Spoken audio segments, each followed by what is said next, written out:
Ciao a tutti, oggi voglio farvi vedere questa bici elettrica più economica mai provata, la Two-Roll U1. Bici economica al punto giusto perché non troviamo i parafanghi, ecco forse mi hanno ascoltato perché sanno benissimo che non li amo, anche se in giornate piovose sicuramente mi lamenterò. Ok, sono appena passato in mezzo al fango e ho sentito la mancanza dei parafanghi, vabbè. E non riusciamo nemmeno a vedere la velocità in tempo reale, i chilometri percorsi, perché al computer di bordo base e vi anticipo già che parte da un prezzo di 600 euro. Direi, come vi ho anticipato, la miglior bici economica. Ma ora vi spiego tutto. Vi consiglio di acquistarla direttamente su Geekbuying perché ora i magazzini sono situati in Italia, non sono più in Europa, prima erano in Germania o Francia se non ricordo male, bastano i 2 giorni dalla spedizione e la consegna direttamente GLS. Poi in ballo direi fenomenale, ormai sono diventato esperto perché ci ho messo 2 secondi per estrarla, forse anche perché è molto leggera rispetto alle altre. In dotazione ci sono le classiche chiavi per il montaggio, l'alimentatore ed il manuale utente con la lingua italiana. Mi ha incuriosito sul manuale utente i chilometri percorribili perché troviamo modalità elettrica, modalità manuale, quindi in manual mode chilometri percorribili illimitati. Vabbè, giustamente, forse io faccio più chilometri in elettrico che in manual mode. E qui non troviamo nessuna traccia dell'acceleratore, bici da 250 watt e in regola per le leggi italiane. L'assemblaggio è molto semplice, direi che si potrebbe fare quasi ad occhi chiusi. Sono partito montando il manubrio, la ruota anteriore, il fanale e i pedali, regolato per bene la sella e il piccolo fanale posteriore che va solamente fissato proprio sul tubo della sella ed è removibile facilmente. Non è collegato alla bicicletta, quindi per accenderlo si dovrà intervenire manualmente sul tasto che è presente sopra. Funziona con 2 pile mini stilo e mi raccomando, alla sera ricordatevi di accenderlo perché non si accende automaticamente quando ovviamente si accende il fanale anteriore perché è autonomo. Si monta la batteria, piccola gonfiata di gomme ed il gioco è fatto. La bici è pronta per essere utilizzata. Non sono presenti altre colorazioni se non una dimensione della bicicletta leggermente più piccola con pneumatici da 26 pollici.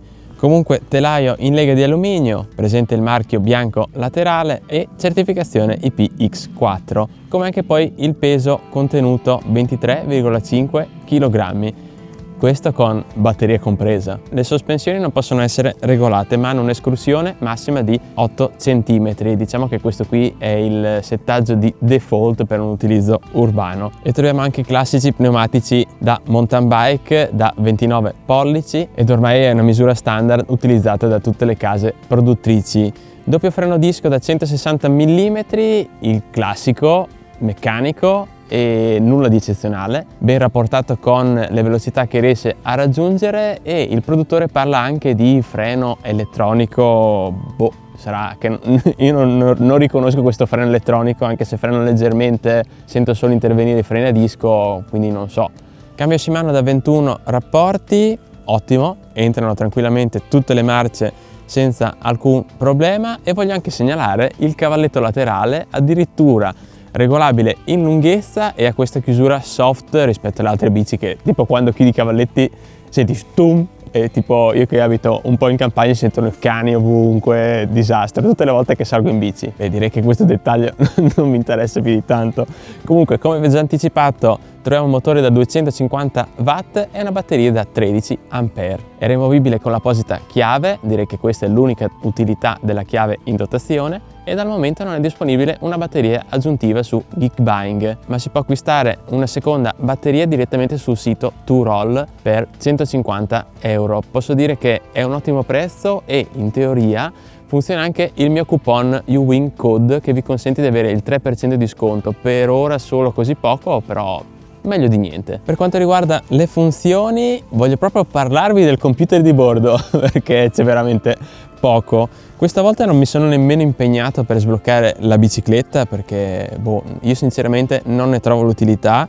Già andare ai 25 km/h è una buona velocità e visto che è tutto in regola non consiglio nemmeno di andare a sbloccarla. Forse c'è una qualche combinazione speciale per sbloccarla, ma anche perché il computer di bordo è talmente minimal che non ha un display. Abbiamo ovviamente il tasto accensione, una volta premuto tipo la bici è pronta in un secondo, e il tasto mod con 3 velocità differenti, 12, 18 e 25 km/h, e quest'ultimo, il tasto mode, non è comodissimo perché se, per dire, si è nella posizione low, quindi nella velocità più bassa, per riuscire a spegnere l'assistenza elettrica bisogna passare per medio e alto. Insomma, non è comodissimo e si sente la mancanza dei tasti più o meno, comunque ci si fa l'abitudine. Poi fa molto strano non avere uno schermo per riuscire a vedere la velocità in tempo reale, i chilometri percorsi, e nel mio caso, per riuscire a fare una stima della durata della batteria, ho utilizzato lo smartphone tramite il GPS per avere più o meno un'idea dei chilometri percorribili con una singola carica. L'indicatore della batteria è visibile con questi 4 LED rossi e ogni LED indica un 25% di batteria. Infine, sotto troviamo anche un tasto Walk Mode che ci aiuta a trasportare la bicicletta a mano, ma occhio, perché una volta che va in azione il tasto Walk Mode, in automatico raggiunge i 6 km/h e dovete avere un passo veloce ma nell'immediato. È una normalissima e-bike con un pizzico di assistenza. A qualsiasi modalità l'elettrico aiuta molto dolcemente e non è per nulla invasivo, e quando si continua a pedalare piano piano si raggiunge la velocità prefissata dalla modalità che poi si va ad impostare. Alla velocità massima di 25 km/h si riesce a pedalare tranquillamente e non si va a vuoto, dai, diciamo così. Ovviamente si deve utilizzare la 7ª marcia, quella più alta, e come guidabilità l'ho trovata comoda anche dopo svariati chilometri. La sella è imbottita al minimo, ma tutto sommato per nulla impegnativa, e si sente che è una bici leggera nelle manovre. Ammortizzatore frontale e pneumatici grandi per affrontare qualsiasi terreno,